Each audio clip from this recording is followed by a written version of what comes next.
You ask Tiger to solve.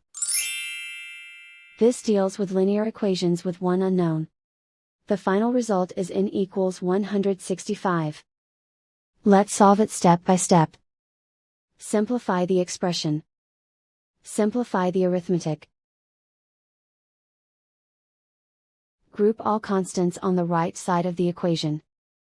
Add 150 to both sides.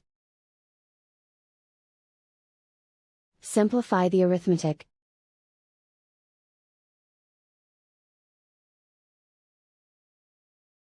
Isolate the n. Divide both sides by 2. Simplify the fraction. Find the greatest common factor of the numerator and denominator. Factor out and cancel the greatest common factor. And so the final result is n equals 165.